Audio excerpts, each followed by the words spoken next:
So this happened when I was 20 years old. I'm 22 now, so it's not that long ago.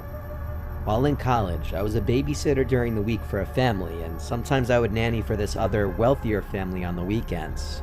They would go away often on the weekends and leave their 2 kids, so I would stay at the house for the weekend with the kids. They had a whole dedicated guest bedroom just for me, and the family was super nice, so it was honestly great while it lasted. It happened in the fall. The leaves were all falling and it was chilly outside. I had gotten to the house Friday, and Friday night went completely fine. I just played with the 2 kids, who I'll nickname James and Jessica. James was 7, Jessica was 5. They were both cute and well behaved. Their bedtimes were 7:30 for Jessica and 8:30 for James. During the day, I'd play with each of them with their toys. The family had 2 dedicated rooms for their toys, one for Jess, one for James. Jessica loved her dolls and doll houses. I spent a lot of time playing with her. James loved playing his video games, so I'd watch him play. These kids really had everything, and the house was gorgeous. It was a giant property with a big pond in the middle. It had a separate 3-car garage, and then a pool with a pool house across the pond, which was also a bar and rec room, with a pool table and darts, arcade games, and a giant TV and multiple sofas. This family was so well off and over the top that they even had an intercom that connected from the pool house to the actual house, so that if you press a button on the wall in either place, it would ring and then you could talk through it. The pool house also had a giant window that overlooked the pond and had a view of the house. So after the kids went to bed, I was free to do as I pleased for the night. It was great. I wasn't supposed to have friends over though. That was a rule I respected. I would just FaceTime my friends and watch movies in the pool house to pass the time. It was not a bad place to have free time in, I'll tell you that. I started getting hungry, so I walked back across the property to the house, entered the code to let myself in, and went to the kitchen. They had so many snacks and food that I was allowed to help myself to. I grabbed a frozen snack from the freezer and threw it in the microwave. When I was done, I went back across the property to the pool house. I liked hanging out in there more because I could be louder on the phone and have the TV as loud as I want without waking the kids. I was on the couch eating, watching the movie White Chicks, while texting a bunch of my friends. I was just in the middle of telling my friends how great of a gig this was, when the intercom beeper gave me a heart attack. I went to go press the answer button, and I heard Jessica's voice on the other end, saying she's scared because she keeps hearing noises. Usually she'd sleep through the night, so I'd have to go tuck her back in. I set my food down and ran back across the yard to the house. I entered through the door with the code lock again and went to Jess's room. She must have ran straight back to her bed after we got off the intercom, because she was already back in her bed all scared. I went to tickle her and tuck her in, just so she wouldn't be scared anymore. When she felt better, I left her room, shut the door, and walked down the hall back to the kitchen to grab some wine. As I was looking for a wine opener, I heard the ever so lightest crack in the wood floor from another room.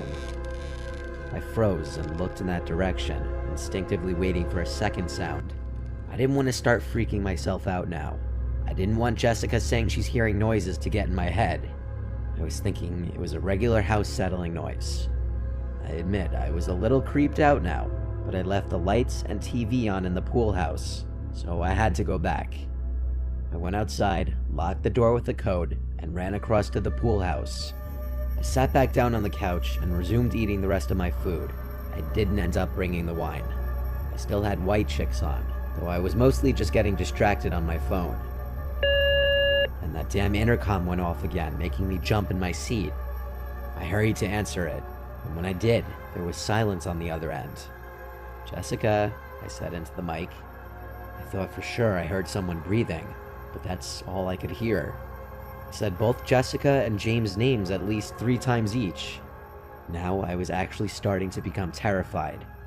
I called my friend Kelsey and told her I want her to come here because I'm actually getting really scared. I told her that the little girl I'm watching said that she was hearing noises, and then I heard a noise, and now someone pressed the intercom button but didn't say anything. I felt like it was not something one of the kids would do. I was still on the phone with Kelsey, who was telling me to stop being paranoid, but she also sounded drunk. I was looking out the window to the house the whole time I was on the phone with her. The hallway lights turned on. I told Kelsey this, and any ounce of possibility that it was one of the kids disappeared when a large figure stepped into frame at one of the hallway windows. I screamed and dropped the phone as I was looking at a grown man who seemed to see me, and he was looking back at me. I realized the intercom was still on this entire time. I picked up my phone, hung up on Kelsey, and called 911. And as I did, I was crying, screaming into the intercom that I'm calling 911 right now, leave us alone. I was basically screaming everything I said to the police into the intercom. I went back to the window, and he wasn't at the window in the house anymore. I was hysterical, crying, begging the 911 operator to please hurry up. She kept telling me to calm down, asking me a million questions. I kept yelling the address into the phone and saying please hurry. When she asked are the kids safe, I screamed no, they're in the house still with that man. And that's when I heard the scream of Jessica through the intercom, and I completely broke down and fell to my knees crying as the 911 operator was still trying to get me to keep it together, but I couldn't. I said I don't know what to do, and she said the police are almost there, you need to wait. I replied he has the kids, and she asked if I saw if the man had any weapons.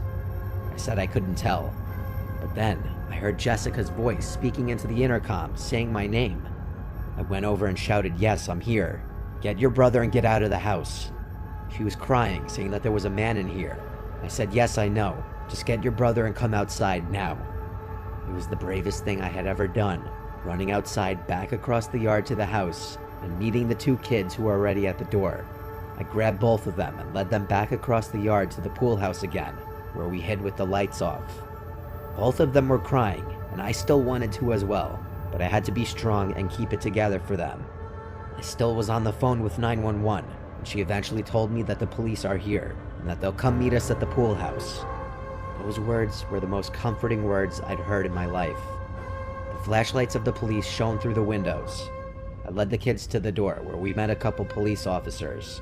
The female cop took the kids with her to one car. I went with another cop to another car. There were already 3 cop cars in the front of the house, and more kept showing up. I was answering all the questions I was asked, and then they found him. They brought out a guy who looked to be right around 6 foot. He looked at everyone as he was brought out in handcuffs and put in the back of a car. I still remember his face as he looked at me. He looked like the product of incest. His face was messed up. Jessica and James' parents were called right away and made aware of the situation. There was no way any of us were staying there that night. The parents arranged for the kids' aunt to come pick them up to stay with her, and I guess she called out of work the next day. I went home after they didn't need me anymore, but when I got home that night, I didn't sleep. I was still in shock, I think.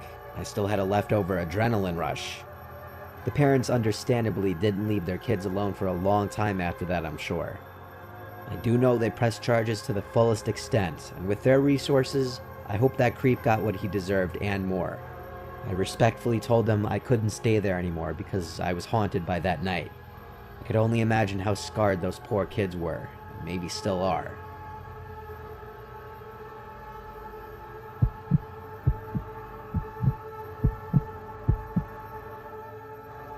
I was 28 years old, solo camping in a local woodland with my beagle Reggie, only realizing I wasn't as solo as I thought. It was November. The weather was still mildly warm during the day, but at night it would get cold, so I came prepared. I brought my portable fire pit, lighter fluid, a lighter, and an axe for chopping wood. I also, of course, brought a tent, a sleeping bag, and my fishing gear so that I could fish at the lake.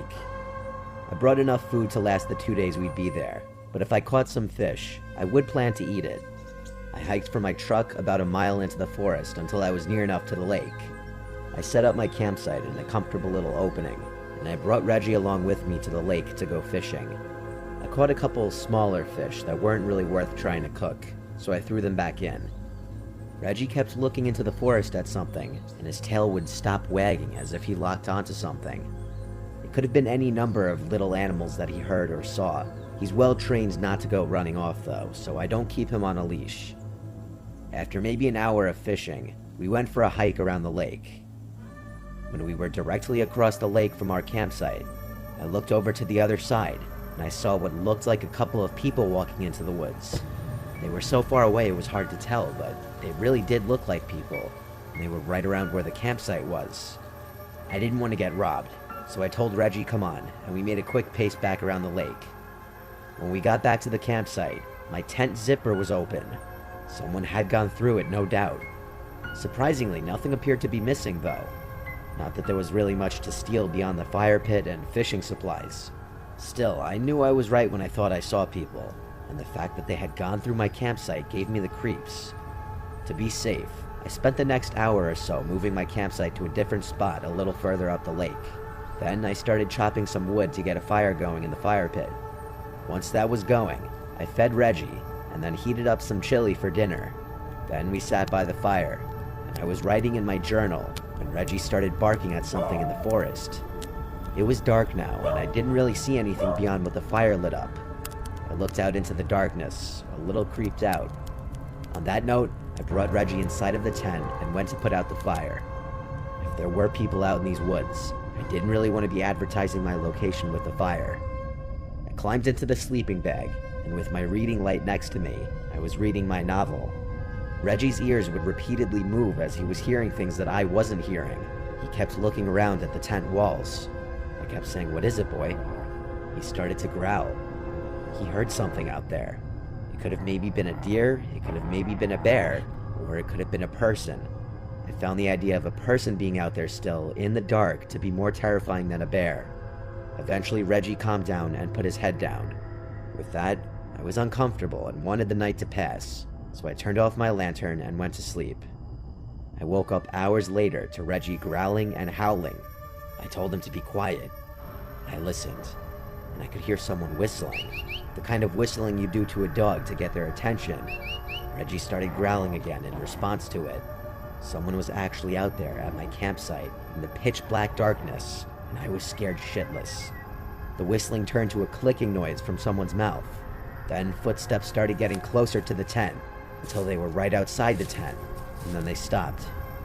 Reggie was going ballistic howling, and I grabbed him and got him to be quiet without saying anything.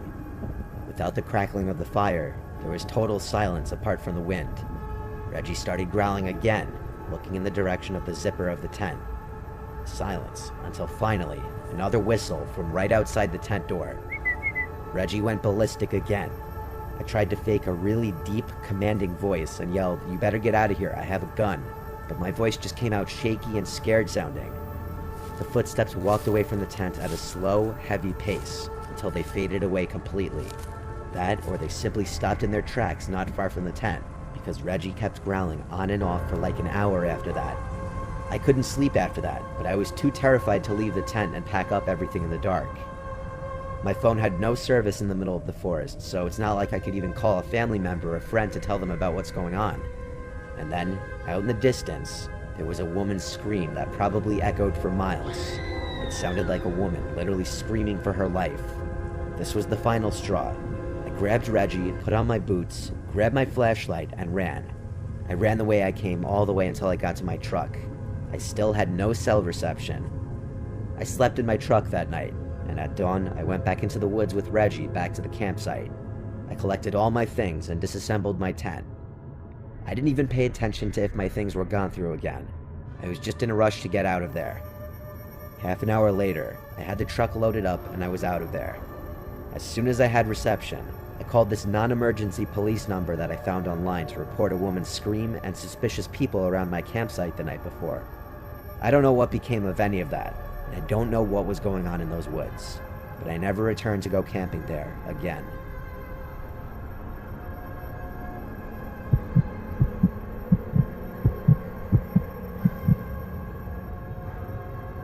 I was home alone one night. Our house is a split-level house, and the upstairs is an apartment basically, so my brother and I live upstairs while our parents live downstairs. It's pretty nice. It was a weekend and I was staying in. It was rainy outside, so my friends didn't really want to do anything. I spent the night watching scary movies in my room.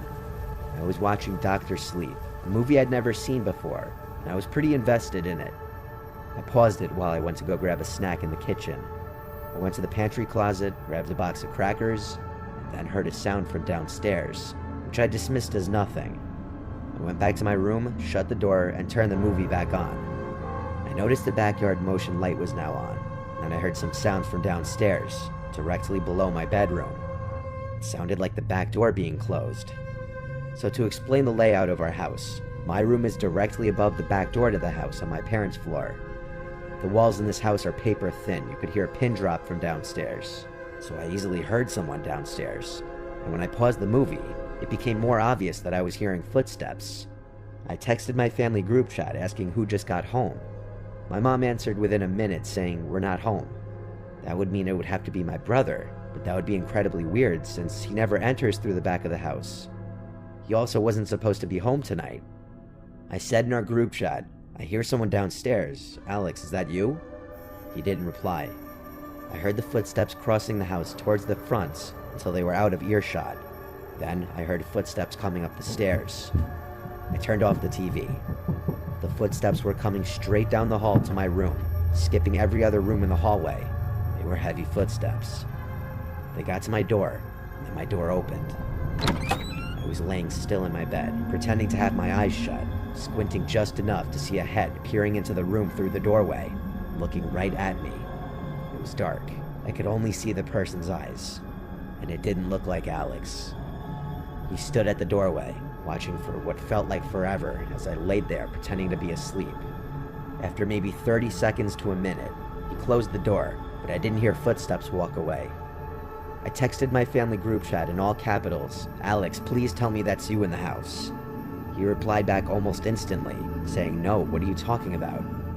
That was when I told them someone is in the house. I called 911 and started whispering into the phone, and that was when I finally heard footsteps walk away from the door. He must have heard me start to speak, even in a whisper. The footsteps went down the stairs, and then I couldn't hear them anymore. I was told to stay on the line with the dispatcher until help arrived. There was a knock at the door downstairs about 5 minutes later, so when the dispatcher told me I was good to go down to let the police in, I did. In my county, police work in pairs, so the 2 police officers who arrived looked through the whole house with me, checking every closet, under every bed, and when it was determined that the house was clear, they left. One of my parents left the back door unlocked. It was as simple as that. There's no chance of sleeping after something like this happens. Nobody would be home until the next day, so I had to get through this night alone. A little while after the police left, the backyard motion light turned on. Something set it off.